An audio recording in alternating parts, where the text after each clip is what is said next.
കർത്താവിൽ പ്രിയപ്പെട്ടവരെ, കഴിഞ്ഞ ദിവസങ്ങളിലെല്ലാം ശ്ലീഹാ നോമ്പിൻ്റെ വിവിധ വശങ്ങളെപ്പറ്റി നാം പഠിക്കുകയായിരുന്നു, ധ്യാനിക്കുകയായിരുന്നു. ശ്ലീഹന്മാരെ എന്തിനു വേണ്ടിയാണ് നമ്മുടെ കർത്താവ് വിളിച്ചത്? അവരുടെ ഉദ്യോഗം എന്തായിരുന്നു?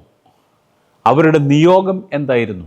ഈ കാര്യങ്ങളാണ് കഴിഞ്ഞ ചില ദിവസങ്ങളായിട്ട് നമ്മൾ ധ്യാന വിഷയമാക്കിയത്. രണ്ട് കാര്യങ്ങൾ ഞാൻ നേരത്തെ പറഞ്ഞു കഴിഞ്ഞു. യേശുവിനോട് കൂടെ ഇരിപ്പാനും പ്രസംഗിക്കേണ്ടതിന് അയപ്പാനും. വിശുദ്ധ മർക്കോസിൻ്റെ സുവിശേഷം 3-ാം അധ്യായത്തിൻ്റെ 14-ാം വാക്യത്തിൽ ഈ കാര്യങ്ങൾ വളരെ വിശദമായി ഭംഗിയായി രേഖപ്പെടുത്തിയിരിക്കുന്നു. മൂന്നാമത്തെ കർത്തവ്യം, അവരെ ഏൽപ്പിച്ച ജോലി ഇതാണ്: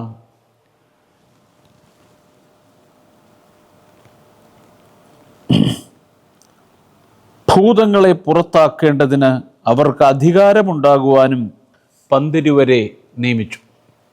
ഭൂതങ്ങളെ പുറത്താക്കുവാൻ അധികാരമുണ്ടാകുവാൻ പന്തിരുവരെ നിയമിച്ചു.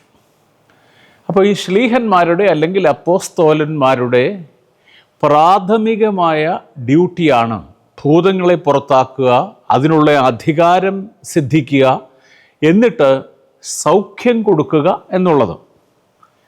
ഈ സമൂഹത്തിൽ സൗഖ്യത്തിൻ്റെ ആവശ്യമുണ്ട്. പഴയ നിയമത്തിൽ യഹോവ കൽപ്പിക്കുന്നുണ്ട്, ഞാൻ സൗഖ്യമാക്കുന്ന യഹോവയാകുന്നു. പുറപ്പാട് പുസ്തകം 15-ാം അധ്യായത്തിൻ്റെ 26-ാം വാക്യത്തിൽ യഹോവ റാഫ, ഞാൻ സൗഖ്യമാക്കുന്ന ദൈവമാകുന്നു. ആ ദൈവത്തെയാണ് ആ ദൈവത്തിൻ്റെ പുത്രനെയാണ് നമ്മൾ പുതിയ നിയമത്തിൽ കാണുന്ന യേശുവിൽ ദർശിക്കുന്നത്. പ്രിയപ്പെട്ടവരെ, ആ കർത്താവ് കരുണാമയനായിരുന്നു. അവൻ തൻ്റെ അടുക്കിലേക്ക് വന്ന് എല്ലാവരെയും സൗഖ്യപ്പെടുത്തി.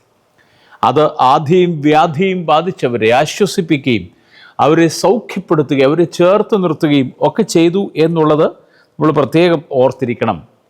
ജീസസ് ഹീൽസ്, യേശു സൗഖ്യം നൽകുന്നു എന്നുള്ളത് തൻ്റെ ഈ സുവിശേഷങ്ങളിലെല്ലാം മുന്തി നിൽക്കുന്ന ഒരാശയമാണ്. ശ്ലീഹന്മാരെ പറഞ്ഞു വിട്ടപ്പോഴും അവരെ 2-3 കാര്യങ്ങൾക്കായിട്ടാണ് പറഞ്ഞു വിട്ടത്. ഒന്ന്, വചനം പ്രസംഗിക്കുക, പഠിപ്പിക്കുക. To teach, to preach and to heal. വളരെ പ്രധാനപ്പെട്ട, ഒഴിച്ചുകൂടാനാവാത്ത, ശ്ലീഹാത്വത്തിൽ വളരെ അനുപേക്ഷണീയമായ ഒരു ധർമ്മമാണ് സൗഖ്യം നൽകുക എന്നുള്ളത്. അത് ഫിസിക്കൽ സൗഖ്യമാവാം, മാനസിക രോഗങ്ങൾക്ക് സൗഖ്യമാവാം, സ്പിരിച്വൽ വ്യാധികൾക്കുള്ള സൗഖ്യമാവാം. ഇതൊക്കെ കൊടുക്കാൻ വേണ്ടിയാണ് ശ്ലീഹന്മാരെ അയച്ചത്. അപ്പോൾ ഈ ശ്ലീഹ നോമ്പ് നോക്കുന്ന നമ്മൾ ശ്ലീഹന്മാരെ അവരുടെ മധ്യസ്ഥതയ്ക്കായിട്ട് പ്രാർത്ഥിക്കുകയും അവരുടെ മധ്യസ്ഥയിൽ നമ്മൾ അഭയം പ്രാപിക്കുകയും ഒക്കെ ചെയ്യുമ്പോഴും ഒരു കാര്യം ഓർക്കണം, ഈ ശ്ലീഹന്മാർ നമ്മളെ ഇത് ഭരമേൽപ്പിച്ചിട്ടുണ്ട്. സൗഖ്യമാക്കുന്ന ഒരു വേല നമ്മളെ എല്ലാവരെയും ഭരമേൽപ്പിച്ചിട്ടുണ്ട്. പലരും പറയും, എനിക്ക് സൗഖ്യദാനത്തിൻ്റെ വരവൊന്നുമില്ലല്ലോ എന്ന്. എല്ലാവർക്കും ഉണ്ട് സൗഖ്യദാനത്തിൻ്റെ വരം. അതൊരു പക്ഷേ ഒരാളുടെ തലയിൽ കൈവച്ച് സൗഖ്യം കൊടുക്കുന്ന രീതിയിലായിരിക്കില്ല എന്നുള്ളതേ ഉള്ളൂ. എല്ലാവർക്കും സൗഖ്യം കൊടുക്കുവാനുള്ള ആ വരവും ശക്തിയും കർത്താവ് കൊടുത്തിട്ടുണ്ട്. നമ്മുടെ അടുക്കൽ വരുന്ന എത്രയോ പേർ പലതരം വേദനകളുള്ളവരാണ്.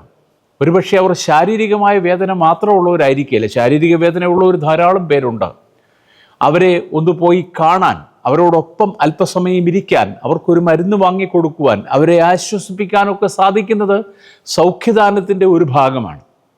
കൂടാതെ തളർന്നിരിക്കുന്നവരെ താങ്ങുന്നതും സൗഖ്യദാനത്തിൻ്റെ ഒരു ഭാഗമാണ്. യെശയ്യാ പ്രവചനം 50-ാം അധ്യായം 4-ാം വാക്യത്തിൽ പറയുന്നുണ്ടത്, തളർന്നിരിക്കുന്നവനെ വാക്കുകൊണ്ട് താങ്ങേണ്ടതിന് യഹോവയായ കർത്താവ് എനിക്ക് ശിഷ്യന്മാരുടെ നാവ് തന്നിരിക്കുന്നു. നമുക്ക് തന്നിരിക്കുന്ന ഈ നാവ് എന്തിനാണ്? ശിഷ്യന്മാരുടെ നാവ്, ശ്ലീഹന്മാരുടെ നാവ് നമുക്ക് തന്നിരിക്കുന്ന എന്തിനാണ്?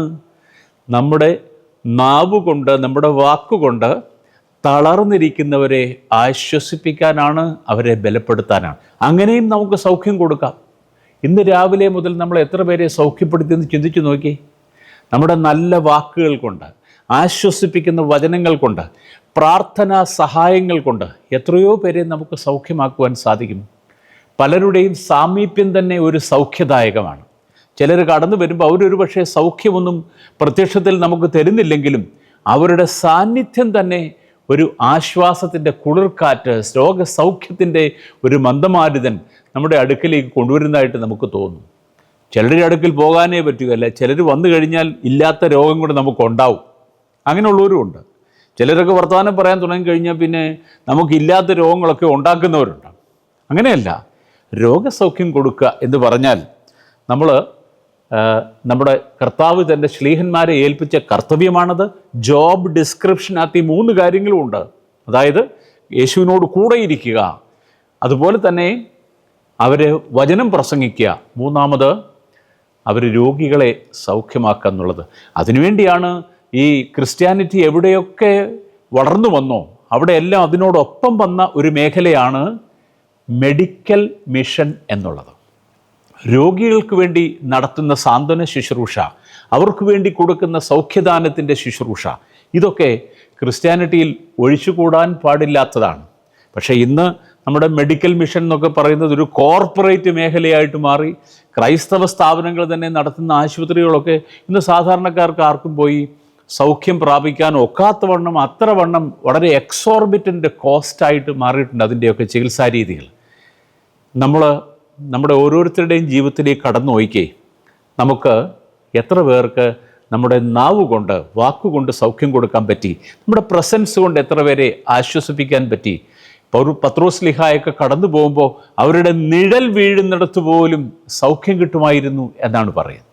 അതുകൊണ്ട് നമ്മുടെ സാന്നിധ്യം, നമ്മുടെ വാക്കുകൾ, നമ്മുടെ പ്രാർത്ഥന, നമ്മുടെ മറ്റുള്ളവർ മേൽ വയ്ക്കുന്ന കരം, ഇതൊക്കെ ഒരു ആശ്വാസത്തിൻ്റെ, സൗഖ്യത്തിൻ്റെ, സ്നേഹത്തിൻ്റെ ഒരു ബാമായിട്ട് മാറട്ടെ, അതിനുള്ള ഒരു ലേപനമായി മാറട്ടെ. ഈ സ്ലീഹാ നോമ്പ് അങ്ങനെ സൗഖ്യദാനത്തിനുള്ള ഒരവസരമായി വളർത്തിയെടുക്കുവാൻ നമുക്ക് പരിശ്രമിക്കാം. ദൈവത്തിൻ്റെ പരിശുദ്ധാത്മാവ് നമ്മെ സഹായിക്കട്ടെ.